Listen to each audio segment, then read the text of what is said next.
Pertamina, Pak Simon, beserta seluruh jajaran yang sudah hadir pada kesempatan hari ini. Kami mengapresiasi kehadiran panjenengan semua dan kami mengapresiasi juga atas paparan dari Dirut Pertamina dan beserta beberapa jajarannya tadi soal kesiapan mudik Lebaran, Pak. Tentu ini sedikit membuat tenang kami dan masyarakat Indonesia, Pak. Namun, innalillahi wa inna ilaihi roji'un, Pak. Di tengah bulan suci Ramadan, hari ini seluruh rakyat marah, Pak. Marah besar. Bahkan kami punya saudara, Pak, setiap hari, setiap ketemu kami selalu mengungkapkan kemarahannya. Mereka kecewa begitu mendalam terhadap Pertamina karena mereka merasa tertipu bertahun-tahun selama ini, Pak. Seperti yang telah kami sampaikan di awal bulan Desember yang lalu tentang kualitas BBM Pertamina yang dipertanyakan oleh banyak masyarakat kami, hari ini kekhawatiran kami di tahun lalu, Pak, bom waktu itu benar-benar meledak, Pak. Maka pada kesempatan hari ini, pada RDP kali ini, jujur saja Pak, kami sedikit kecewa. Kami tunggu-tunggu dari tadi paparan soal terupdate Pertamax oplosan, tapi tidak ada sebait kata pun yang menjelaskan soal itu di kesempatan pagi hari ini. Padahal kami menunggu-nunggu rapat ini dari berminggu-minggu yang lalu, sampai kami coba ingatkan di grup Komisi 6 dan sebagainya, dan alhamdulillah hari ini terlaksana, tapi juga tidak bisa mengurangi kegundahan kami dan masyarakat kami, Pak. Maka harapan kami korupsi yang sudah ditangani oleh kejaksaan, yaitu Pertamax oplosan yang katanya sudah merugikan negara lebih dari 1.000 triliun rupiah ini, Pak. Dan juga bahkan yang kemarin yang terupdate ditemukan juga adanya kontrak oplosan antara Pertamina dengan pihak swasta yang sudah berjalan sejak tahun 2017. Maka saya berharap ada penjelasan sejelas-jelasnya, Pak, nanti di akhir sesi ini, Pak. Karena jika benar, maka ini adalah orkestrasi kejahatan totalitas yang masif dan terstruktur, Pak. Dari hulu ke hilir yang sudah terjadi bertahun-tahun. Ini di mata kami bukan hanya sekedar korupsi yang merugikan negara, Pak. Tapi ini adalah korupsi yang merugikan, menyakiti dan mengkhianati rakyat kita, Pak. Bahkan tadi malam, Pak Simon, ketika kami mau tidur, Pak, kami mendengar satu berita yang di-share oleh kawan kami di grup Komisi 6, Pak. Menangis hati kami, Pak. Sama tahu di grup itu apa, Pak? Pernyataan dari Kejaksaan Agung bahwa mereka menemukan grup WA yang judul grupnya adalah orang-orang senang. Na'udzubillah min syarri dzalik, Pak. Jadi ternyata mereka melakukan selama ini dengan kesadaran, Pak. Dengan menari-nari di atas penderitaan rakyat, merampok bukan hanya dari negara tapi juga dari rakyat kami, Pak. Kemudian Pak Dirut, baru-baru ini Menteri SDM mengatakan akan membangun kilang minyak yang dibiayai oleh Danantara dengan biaya mencapai 500 triliun rupiah. Lah jadi selama ini Pertamina tidak punya kilang baru, Pak. Padahal ketika 2019 yang lalu kami duduk di sini, ketika di situ di tempat Bapak ada namanya Bu Nike, saat itu menyampaikan bahwa RDMP Balikpapan maksimal tahun itu akan selesai, tapi nyatanya ternyata kami baru tahu sampai tahun 2025 itu tidak tuntas juga, Pak. Sedangkan hari ini kebutuhan BBM kita 16 juta barel per hari. Padahal targetnya pada tahun 2025 ini sudah bisa memproduksi 2 juta barel, Pak. Artinya kita bukan lagi hanya impor, tapi kita surplus, kita bisa melakukan ekspor BBM. Tapi ternyata semua itu hanya mimpi dan ilusi, Pak. Karena maunya oknum-oknum Pertamina hanya impor dan impor saja, Pak. Jadi saya melihat bahwa sebenarnya Pertamina adalah bagian dari mafia migas, Pak. Karena ternyata mafia migas telah mempengaruhi Pertamina agar menunda-nunda pembangunan kilang, Pak.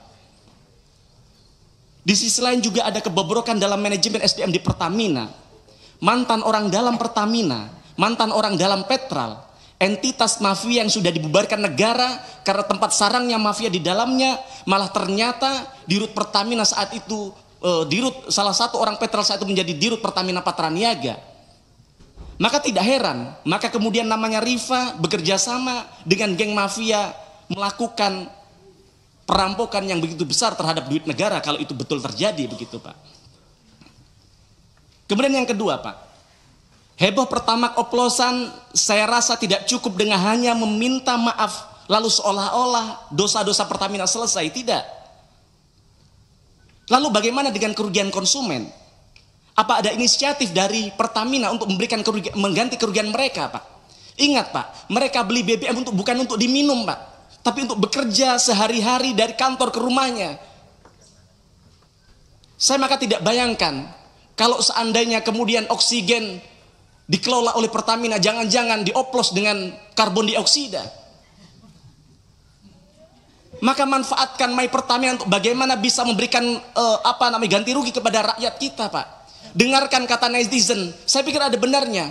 Gimana untuk mengembalikan integritas Pertamina, mereka ganti gasih Pertamax secara gratis selama setahun misalnya. Tapi itu tidak mungkin. Atau seminggu deh, atau sebulan deh. Atau apa yang bisa Bapak lakukan, yang penting rakyat merasa ada upaya dari Pertamina untuk memberikan perbaikan dan minta maaf kepada rakyat. Ingat, para founding father kita mendirikan Pertamina dengan tetes darah dan keringat. Bagaimana kemudian hari ini dihancurkan oleh internal Pertamina sendiri, yang ini harus dikembalikan oleh Bapak. Kemudian juga kalau kita bicara lingkungan hidup kita, hasil uji lab BBM Pertamina hasilnya di bawah standar, di bawah ketentuan Kementerian LHK. Kandungan sulfur Pertamax ternyata sama dengan Pertalite yang 500 ppm, Pak. Bayangkan, standar Euro 4 saja, RON 92 kandungan sulfurnya harusnya hanya 50 ppm. Belum lagi kalau kita lihat punya tetangga kita Shell hanya 10 ppm, Pak. Maka bobroknya Pertamina dari segala sisi ini, Pak. Dari SDM, teknologi, produk, dan sebagainya, ini sangat merugikan berbagai sektor. Maka reformasi inset outset adalah urgent dan wajib untuk segera dilakukan. Kemudian yang ketiga, Pak. Jika menilik betapa besarnya gaji yang diperoleh jajaran direksi Pertamina, lebih dari 1 miliar per bulan, setara dengan gaji dirut Coca-Cola, Pak. Bahkan kami cek setara dengan gaji CEO Google, yang merupakan perusahaan global dengan valuasi dan market yang memang mendunia. Bahkan itu kalau ditambah dengan tantiem, dividen, kemudian kompensasi finansial lainnya, maka THP yang diberikan kepada direksi Pertamina 4 miliar per bulan, jauh lebih besar daripada gaji Presiden Republik Indonesia, bahkan jauh lebih besar dari gaji Presiden Amerika Serikat Donald Trump, Pak. Ini amat sangat terlalu luar biasa. Maka seharusnya dengan angka sefantastis itu, direksi wajib bisa memberikan pelayanan terbaik, wajib bisa menghadirkan BBM berkualitas, wajib bisa memberikan BBM yang terjangkau untuk semua lapisan masyarakat, bahkan bisa membuat profit yang impactful bagi negara, harusnya. Tapi nyatanya apa? Malah merugikan negara dan melukai rakyat kita hari ini. Bahkan kalau kita lihat di laporan keuangan anak usaha Pertamina, yaitu Pertamina Patraniaga, kompensasi bagi manajemen kunci termasuk direksi dan komisaris mencapai 19,1 juta US dollar atau setara dengan 312 miliar. Bayangkan, duit sebanyak itu kalau dipakai untuk MBG misalnya, bisa memberikan makan kepada 31 juta anak kita, Pak. Atau kalau itu diberikan kepada para guru P3K, para CPNS kita yang diprank oleh negara hari ini, maka itu bisa mensejahterakan mereka sampai nunggu mereka menjadi PNS, Pak. Bukan bermaksud bagaimana, hanya mereminder, Pak. With great power comes great responsibility. Maka evaluasi manajemen beserta remunerasinya di BUMN ini sangat-sangat urgent untuk segera dilakukan. Kemudian yang keempat, Pak Dirut, karena itu saya mengusulkan kepada pimpinan DPR RI, kepada pimpinan Komisi 6, untuk bagaimana segera dibentuk panja BBM Pertamina. Karena jangan berhenti pada pion-pion yang sudah terjerumus ini, Pak. Jangan kemudian ini keluar dari mulut singa masuk ke kandang macan, Pak. Tetapi ini kesempatan untuk membersihkan Pertamina secara menyeluruh.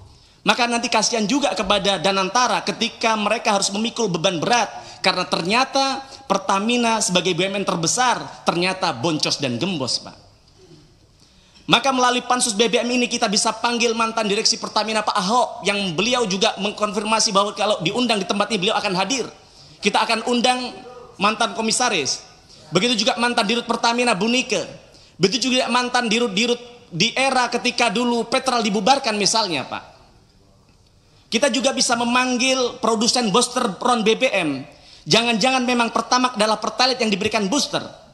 Maka di kesempatan ini juga saya membantah pernyataan PLT Dirut Pertamina Patraniaga ketika rapat dengan Komisi 12. Beliau menyatakan bahwa tidak ada aditif yang bisa menambah RON.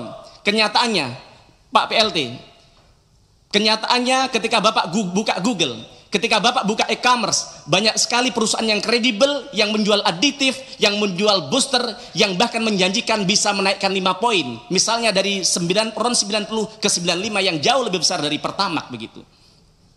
Maka saya sangat yakin masih banyak mafia, koruptor, penjahat lain yang masih bercokol di Pertamina ini. Mereka tinggal menunggu giliran saja untuk duduk pada posisi strategis. Yang artinya Pertamina tidak akan pernah sehat. Karena di dalam tubuhnya masih tersebar virus-virus yang dorman, sedang tidur dan menunggu time yang tepat untuk bangun, atau bahkan mereka bangun cuman belum ketahuan, Pak. Maka kami usulkan panja BBM Pertamina untuk segera dilakukan untuk mengusut dari hulu ke hilir, Pak. Untuk melihat siapa saja yang terlibat dalam proses pengoplosan ini, Pak. Maka Bapak harus belajar dari Presiden Georgia. Bagaimana Georgia, Pak? Saat itu adalah negara dengan polisi lalu lintas terkorup di dunia. Bagaimana kemudian dengan keberaniannya pemimpin Georgia mengambil satu sikap dalam semalam mereka memecat hampir seluruh polisi lalu lintasnya yang korup. Dunia kaget. Bahkan rakyatnya sendiri takut, Pak.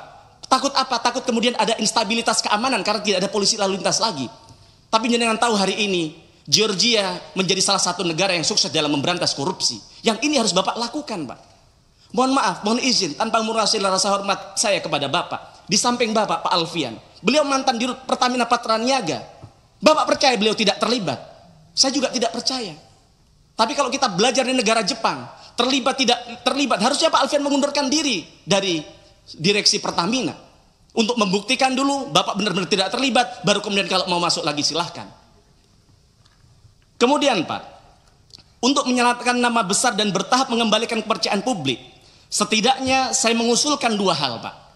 Yang pertama, Pak Dirut, saya mengapresiasi Anda ketika konferensi pers menyatakan permintaan maaf atas kejadian Pertamax oplosan. Tapi saya kira itu tidak cukup, Pak. Belum menunjukkan ketulusan hati Pertamina. Ini masih sekedar lip service semata, Pak. Jika memang Pertamina benar-benar minta maaf, maka harus melakukan taubatan nasuha. Harus menunjukkan bagaimana seluruh insan Pertamina itu tidak hanya meminta maaf secara lisan, tapi juga dari gestur, dari perbuatan, dan dari pelayanan yang dilakukan. Tidak cukup pula hanya mengganteng si bocil anaknya Deddy Corbuzier, Pak. Yang ini justru melecehkan, meremehkan, dan melukai hati rakyat. Juga tidak perlu mengendorse namanya Fitra Eri. Yang untung namanya Fitra Eri punya integritas. Karena dia tidak yakin ini tidak benar-benar terjadi, maka dia tidak mau melakukan. Tidak perlu juga bayar-bayar buzzer, Pak. Daripada anggaran Pertamina untuk bayar buzzer untuk mengendorse anaknya Deddy Corbuzier, lebih baik uangnya untuk mengembalikan kerugian rakyat yang sudah mereka alami, Pak. Saya melihat perilaku insan Pertamina pasca Dirut minta maaf ya sama saja. Contohnya, itu Bukorsek Pertamina Patraniaga. Kami menyampaikan sesuatu secara resmi bahwa kami akan melakukan sidak fraksi PDI Perjuangan. Tapi ada balasan dari beliau, tidak ada. Mas Mufti, iya, aspirasi dari teman-teman sudah terlalu panjang. Sudah terlalu panjang ya, siap. Okay. Sebentar Bu, saya sedikit lagi, tinggal monggo, 2 lagi. Monggo, dituntaskan. Sebentar. Ya, sebentar. Okay. Sampai mana tadi? Nah, jadi maksud kami ada, Pak, harus ada permintaan maaf secara konkret kepada masyarakat. Yang kedua, Pak, tadi Bapak sampaikan bahwa Ramadan sudah dekat, mudik Lebaran sudah dekat, begitu. Maka harapan kami Pertalite jumlah stoknya harus ditambah karena kita tidak tahu apakah masyarakat kepercayaan terhadap Pertamax sudah pulih. Karena kalau tidak mereka akan menganggap bahwa Pertamax hanya Pertalite yang tidak antri. Maka jangan sampai kemudian nanti di lapangan mereka rela antri yang kemudian stok Pertalite akhirnya habis begitu. Kemudian selanjutnya, Pak, saya minta komitmen dari Pak Dirut berani dan mau tidak untuk input semua pengadaan di e-katalog LKPP, Pak. Karena kalau tidak ya seperti kata saya tadi, ini hanya keluar dari mulut macan masuk ke kandang buaya. Itu saja, mohon maaf Pak. Ini bukan soal panjang dan lebar, tapi ini adalah soal nuansa kebatinan rakyat yang harus kami sampaikan di tempat ini. Matur nuwun. Assalamualaikum warahmatullahi wabarakatuh. Waalaikumsalam warahmatullahi wabarakatuh. Semua poinnya penting.